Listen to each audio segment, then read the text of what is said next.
So hey, as I said in the previous video, which kind of addressed the 60s Spider-Man comics compared to the X-Men of the same time, the X-Men issues of this era, well, what's the technical term they use in Hollywood? Right, they suck balls. So I've decided to rush through most of the unimportant issues up until we finally arrive to 1975's Giant Size X-Men #1. Okay, so let's get into it. Issue 23, we're left with the X-Men getting captured. Again. At the hands of Count Nefaria, however you want to say it, and him revealing his plans to do something with Washington, D.C. Turns out, it's not blow it up. Instead, Nefaria is like, I'm the nipple twist champion of the world, and no one twists a nipple like me. And he does, he twists those nipples and whoa, a big bubble forms over Washington DC. Simpsons did it. So turmoil pursues. No one can get in or out, and Nefaria is all like, X-Men, serve me, or something worse will happen. And we see the X-Men on the Capitol steps demanding $100 million, but they disappear because they were an illusion, because nipple twisting. Meanwhile, all those B-tier villains from last issue led by the Unicorn plan to cross Nefaria for the $100 million. The X-Men show up and take the money, civilians attack them, Unicorn and the others attack the civilians, and the X-Men, Psyche and Unicorn blast nullify each other, and the Unicorn double crosses even his B-tier buddies to get the briefcase, and Nefaria is like, you dirty scoundrel.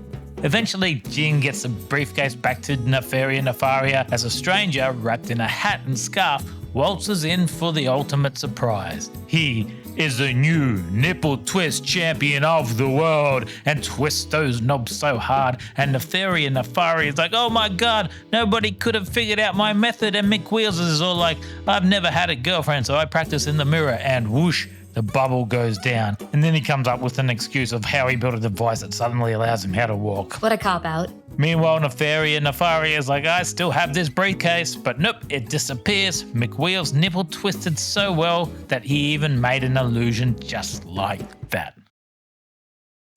Everyone remembers the first time they came across the Locust, right? Nope.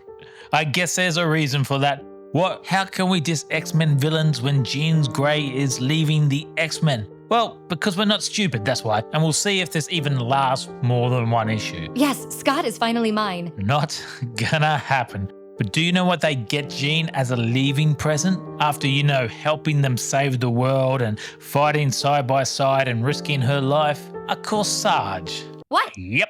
A freaking flower. Oh, and there's also this guy who can control locusts. Yep, you guessed it. This is the guy called the Locust. Come on, I know you didn't see it coming. Anyway, he controls these giant locusts that eat crops. The X-Men find out and tussle with them, but are saved by a pesticide chopper.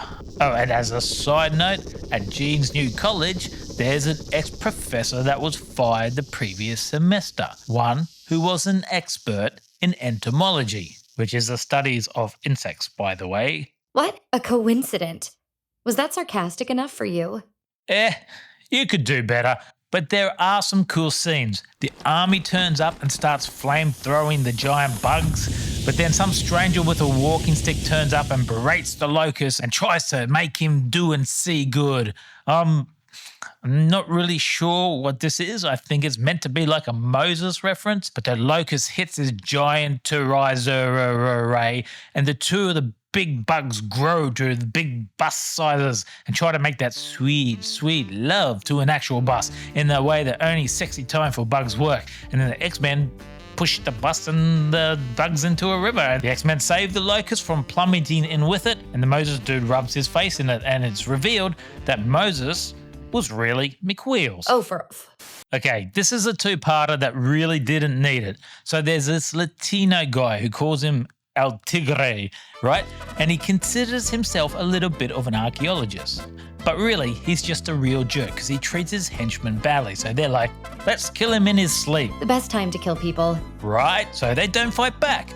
But lo and behold, El Tigre finds half a stone he is looking for and gets all juiced up with power, and now he can move things with his mind and control people, or like all the good powers, Anyway, he comes to Nueva York, because otherwise there'd be no reason to fight and we wouldn't have a comic book. And once again, McWheel's mutant detecting machine detects a strange power that isn't a mutant. He should take it back. It's obviously not working. The X-Men fight our Tigre and lose, so our Tigre breaks into a museum and finds the other half of the stone, jams it into his amulet and transforms into the great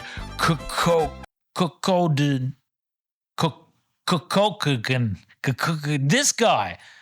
The K-Man, whom I will now call him, kicks the bejesus out of everybody and flies off on his solar force shield, a vehicle only operated by Mayan gods, but one that gets great mileage. The X-Men are all like, let's get revenge, and the K-Man is like, I'm going back to the Mayan temple and taking over the surrounding towns, and is like, and cleans up the place spick and span. Oh, that's nice. Also, Iceman wrestles a cat in the jungle, but the X-Men turn up to fight the K-Man. Psyche misses with his pew-pews and hits Irrelevant Angel with his full force. Iceman covers up the top of the K-Man's throne to cut off the sun, feeding the new god power, and it actually works, though we never get to kick his ass because the K-Man shoots at the throne and it topples the throne, starting an earthquake that brings everything crumbling down, and they drag a depowered our Tigre away.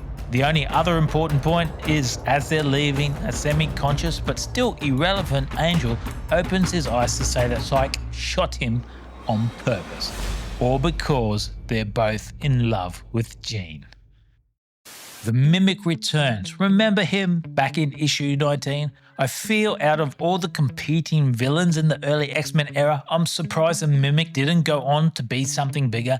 He was definitely more unique than most of the rest. But we start issue 27 with him already up against the X-Men, a fight that lasts several pages. So what's happening? What's going on? Well, as it turns out, it's a flashback. Home, sore and sorry from the last issue, Angel is in the infirmary, scared he'll never fly again, while Jean is partying it up as a college girl and runs across Cal, the man known as Mimic, though for a moment he is at least pretending he doesn't know who the X-Men are. Elsewhere, the Puppet Master is playing with a doll of McWheel's. That's creepy. Yep, but it's his thing, don't kink shame. McWheel's is too strong though and can't be possessed, so he goes into his astral form to spy on Quicksilver and Scarlet Witch. Are these people all perverted? Yep. But all is safe because the least perverted person turns up, straight-laced Peter Parker. Although he's kind of wearing a Spidey suit at the time. It's Spider-Man. I should have just said Spider-Man, but the whole straight-laced thing doesn't really work then. Hey, Spider-Man's talking to the Beast and Iceman, who try to recruit him to the X-Men. Spidey is all like, nah, you guys are a bunch of perverts, I'll stick to myself. So the X-Men visit Jean, and sure enough, the Mimic does remember their identities, but he's all like, nah, serious, I really want to be an X-Men this time, and heads to the X-Mansion again. But oh no, the Puppet Master was watching and takes control of him, but McWheel's power is mightier yet, and the fight you witnessed at the beginning of the issue was really a fake fight. Ha! Suckers, it was for the Puppet Master was watching, and McWheel's is all like, hey, do you like being somebody's bitch? Let's track this mofo down. So they find the Puppet Master's lair and fight, I don't know, a giant starfishy blob monstery thing? Also, Beatles reference. Anyway, we need more gooey monsters like this. And while the X-Men battle Irrelevant Angel, who still can't fly, so is less relevant than ever, sneaks up on the Puppet Master and steals the doll. Just like that? Just like that, like candy from a baby. For the Mimic, well, he's sad because he can only steal other people's powers. Like, dude, it's still an awesome power. It's better than any of us got. Hey, thanks for listening. If you enjoyed this approach, please like and subscribe for more videos. And remember, if you're interested in reading the full story, the easiest way is to sign up to Marvel Unlimited at marvel.com/unlimited. I need to breathe.